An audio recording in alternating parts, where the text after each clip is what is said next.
बिस्मिल्लाहिर्रहमानिर्रहीम। बहुत बड़ी ख़बर है। पाकिस्तान तहरीक इंसाफ के बानी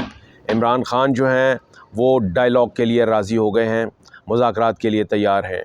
लेकिन एक बात बहुत क्लियर है कि डी से उनका मतलब डायलॉग है, इसको कोई डी से डील का मतलब जो है वो ना निकाले। यानी इमरान ख़ान डील नहीं करेंगे, अपनी बात पर कायम हैं, लेकिन डायलॉग के लिए राज़ी हैं, मुज़ाकरात करेंगे। और ये बात उन्होंने मुल्क के वसी तर मफाद में ये बात की है। आज जब अडियाला जेल में 190 मिलियन पाउंड केस की समाअत हो रही थी, तो उसके बाद बैरिस्टर गौहर ख़ान जो कि पार्टी के इस वक्त चेयरमैन हैं, उन्होंने ये बात आकर बताई है। मीडिया से बात करते हुए उन्होंने ये कहा है कि इमरान ख़ान जो हैं वो मुल्क और कौम के वसी तर मफाद में इस बात पर उन्होंने इत्तफ़ाक़ किया है कि डायलॉग का रास्ता जो है वो आगे लेके जाना चाहिए, डायलॉग होना चाहिए। और ये डायलॉग जो है ये मुल्क के वसी तर मफाद में होगा। और इस बात पे किसी को कोई कन्फ्यूजन नहीं होनी चाहिए कि जिस डी फॉर डायलॉग की वो बात कर रहे हैं उसको डी फॉर डील के तौर पर नहीं लिया जाना चाहिए। यानी एक जो उनका अपना नैरेटिव है कि कोई डील नहीं होगी, उस बात पर वो कायम हैं। हाँ, डायलॉग मुज़ाकरात के लिए वो तैयार हैं, और ये इसलिए तैयार हुए हैं क्योंकि वो मुल्क के वसी तर मफाद को सुप्रीम रखना चाह रहे हैं। इस हवाले से उन्होंने दूसरी बड़ी बात जो की है, यानी बैरिस्टर गौहर के मुताबिक जो दूसरी बड़ी बात हुई है वो उनका ये कहना है कि उन्होंने अपने ख़िलाफ़ होने वाली जितनी ज़्यादतियाँ थीं वो उनको माफ़ करते हैं मुल्क के वसी तर मफाद में। यानी मुल्क की खातिर, कौम की खातिर उनको कहते हैं कि जो उनकी ज़ात तक जो ज़्यादतियाँ हुई हैं, जो नाइंसाफ़ियाँ हुई हैं, जो उनके साथ जुल्म हुआ है, और जो कुछ भी उनके साथ होता रहा उसको वो अब माफ़ करते हैं। यानी अपनी ज़ात तक होने वाली ज़्यादतियों को उन्होंने इग्नोर किया है। और आज कुछ सहाफ़ी जो थे वो भी जो इस केस की समाअत के लिए अडियाला जेल में गए हुए थे, उनसे भी उनकी बात हुई है बानी चेयरमैन की, और उसमें उनका यही मामला था कि डायलॉग के लिए उन्होंने हमेशा ये कहा है, लेकिन वो इस बात को कहते थे कि डायलॉग किससे किया जाए। डायलॉग उससे किया जाए जिसके हाथ में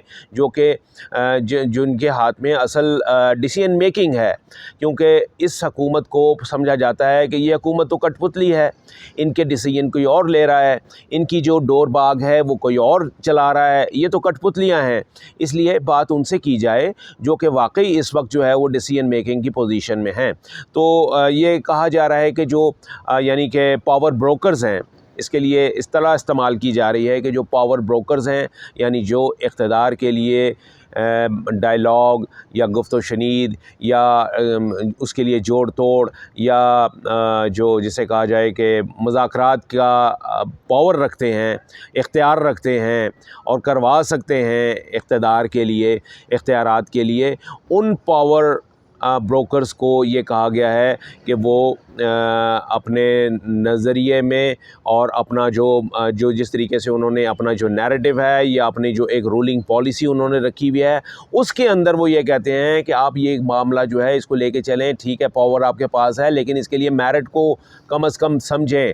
मेरिट को ज़रूर सुप्रीम रखें, इसलिए कि मेरिट के मुताबिक मामलात उसी के पास होने चाहिए जिसके पास अवामी ताकत हो, जिसके पास अवाम का मैंडेट हो। तो अवाम का मैंडेट जो है वो तो पाकिस्तान तहरीक इंसाफ के पास है, वो इस वक्त सुन्नी इत्तेहाद कौंसिल के पास है। तो ये कैसे हो सकता है कि अवाम जो चाह रही है और अवाम जिसको चाह रही है उसको नज़रअंदाज कर दिया जाए, उसको दीवार के साथ लगा दिया जाए, और आप अपना जो पावर ब्रोकिंग का जो फार्मूला है वो आप अगर इस तरीके से इस्तेमाल करेंगे कि अक्सरियती मैंडेट रखने वाली जमात जो है वो दीवार से लगी हुई हो और एक अक़लियती जमातों को, एक रूलिंग एलीट को आप पावर्स जो है उनकी पावर को सपोर्ट करते रहें, तो इसके ऊपर ये कहा गया है कि ऐसा मानना है इमरान ख़ान का कि जो पावर ब्रोकर्स हैं वो इस फैक्टर को ज़रूर मद्देनज़र रखें कि अगर ताकत का सरचश्मा अवाम है तो फिर ताकत का ये सरचश्मा जो है वो किस पार्टी के पास है, किस सियासी क़ुव्वत के पास है, किन सियासतदानों के पास है, और कौन सा वो सियासी फ़रीक है जिसके पास ये वाली पावर है। इस चीज़ को जो है वो नज़रअंदाज नहीं करना चाहिए। ये बहुत एक क्लियर मामला है। देखिए, अभी तक मामला यही चल रहा था کہ یہ مذاکرات ہونے چاہیے یا نہیں ہونے چاہیے، اس کے اوپر جو پاکستان مسلم لیگ نون کے اور جو دیگر جماعتوں کے اس وقت اتحادی جماعتیں جو کہ اس وقت حکومت میں شامل ہیں، ان کے قائدین کئی بار یہ بات کہہ چکے ہیں کہ جی خان صاحب جو ہیں وہ ہم تو مذاکرات کے لیے تیار ہیں لیکن خان صاحب ہم سے مذاکرات نہیں کرتے۔ تو اس کے لیے توجہ یہی پیش کی جاتی تھی کہ مذاکرات کے لیے وہ تو تیار ہیں پاکستان تحریک انصاف، لیکن کس سے مذاکرات کریں؟ مذاکرات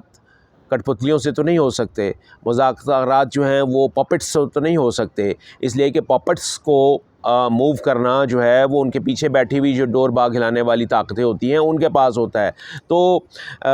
اس حوالے سے آج کی یہ جو ڈیولپمنٹ ہے یہ بہت بڑی ڈیولپمنٹ ہے، جس میں انہوں نے مذاکرات کے لیے حامی بھر لی ہے اور اس کو ڈائلاگ کا نام دیا گیا ہے۔ اور ڈائلاگ جو ہیں وہ جو پاکستان تحریک انصاف نے یہ مینڈیٹ دیا ہے محمود خان اچکزئی کو، جو کہ پاکستان سنی اتحاد کے اور پاکستان تحریک انصاف کے الائی ہیں، ان کے اتحادی ہیں، اور یہ کہا گیا ہے کہ جی ان کو ہم اپنا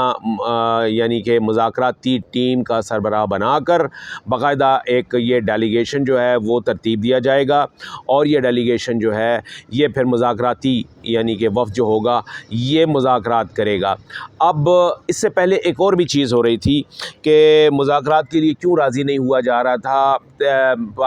پاکستان تحریک انصاف کے قائدین کا اور عمران خان کا یہ واضح موقف تھا کہ مذاکرات ہم ضرور کریں گے لیکن اس وقت کریں گے جب ہمارا جو چھینا ہوا مینڈیٹ ہے، عوامی مینڈیٹ، وہ ہمیں واپس کیا جائے۔ یعنی 8 فروری کے الیکشن میں جو ہماری جیت تھی پاکستان تحریک انصاف کی، وہ اس کو واپس دی جائے اور اس کے بعد پھر اس غلطی کو تسلیم کیا جائے، اس دھاندلی کو تسلیم کیا جائے۔ وہ جو ایک اتنا بڑا الیکٹورل سکینڈل جو ہے وہ بنا ہے پاکستان کی تاریخ میں، اس کے اوپر اس سے پیچھے ہٹا جائے، اس کے توڑ میں یہ والی چیزیں مانی جائیں، مینڈیٹ ہمارا چوری شدہ جو ہے وہ واپس کیا جائے، تو اس کے بعد پھر ہم مذاکرات کی ٹیبل پر آ جاتے ہیں۔ لیکن آج کے موقع میں واضح نظر آیا، آج کا موقف جو ہے اس میں واضح لچک نظر آئی ہے، اور یہ بات پھر بار بار یہ ریپیٹ ہوئی ہے کہ یہ جو ڈی سے ڈائلاگ ہے اس کو کسی طور پہ بھی ڈی سے ڈیل کے طور پر جو ہے وہ نہیں دیکھا جانا چاہیے۔ پاکستان تحریک انصاف کے ساتھ زیادتیاں ہوئی ہیں، ان کے لیڈروں کے ساتھ زیادتیاں ہوئی ہیں، نہ صرف یہ کہ بلکہ انہوں نے یہ کہا ہے کہ عدالتوں میں بھی ہمارے ساتھ جو ہے وہ اس طریقے سے انصاف جو ہے وہ نہیں ہوا۔ تو ایک بڑی واضح بات ہے کہ جو ایک تو یہ کہ اس مذاکراتی عمل کو کسی طور پہ بھی ڈیل کا معاملہ نہیں سمجھنا چاہیے۔ یہ ایک ڈائلاگ ہے، ڈائلاگ کے دروازے ویسے بھی سیاست میں کہا جاتا ہے کہ سیاست میں مذاکرات کے دروازے ہر وقت کھلے رہتے ہیں۔ تو اب اگر پاکستان تحریک انصاف کے چیئرمین نے ملک کے وسیع تر مفاد میں اور ان دا لارجر نیشنل انٹرسٹ اس بات کو قبول کر لیا ہے، تو میرا یہ خیال ہے کہ یہ ایک ٹرننگ پوائنٹ ہے پاکستان کی ہسٹری میں، پاکستان کے اس وقت جو کرنٹ افیئرز ہیں اس میں یہ ایک ٹرننگ پوائنٹ ہے جہاں پر ہمیں جو ہے وہ ایک بہتر انداز میں ملک میں سیاسی استحکام لانے کے لیے اور ملک و قوم کی ترقی کے لیے ایک بہتر انداز میں ہو سکتا ہے۔ اس سے پہلے میں آپ کو بتاتا چلوں کہ اس سے پہلے بھی یہ ہو رہا تھا کہ ایک مذاکراتی دور چل رہے تھے اور اس مذاکراتی دور میں پاکستان تحریک انصاف اور دوسری طرف جو اپوزیشن تھی یہ موجود رہی ہے، لیکن اس ڈائلاگ کو جان بوجھ کر سبوتاژ کیا گیا تھا۔ یعنی وہ طاقتیں جو نہیں چاہتی تھیں کہ یہ وہ والا ڈائلاگ جو ہے وہ کامیاب ہو، وہ مذاکرات کامیاب ہوں، انہوں نے جان بوجھ کر اس کو وہ کیا۔ تو اس ڈائلاگ کے پروسیس میں جو کہ اب جس کے اوپر اتفاق ہوا ہے کہ یہ ہونے ہیں، تو اس کو کسی تھرڈ پاور کے تحت جو ہے تھرڈ پاور کے ذریعے اس کو سبوتاژ نہیں ہونا چاہیے، یہ عمل آگے چلنا چاہیے، کیونکہ ڈائلاگ کے ذریعے ہی معاملات جو ہیں آگے نکلتے ہیں، دروازے کھلتے ہیں، اور تبھی یہی دروازے وہ ہوتے ہیں جو کہ ملک میں اسٹیبلٹی کا دروازہ کھلتا ہے۔ Thank you.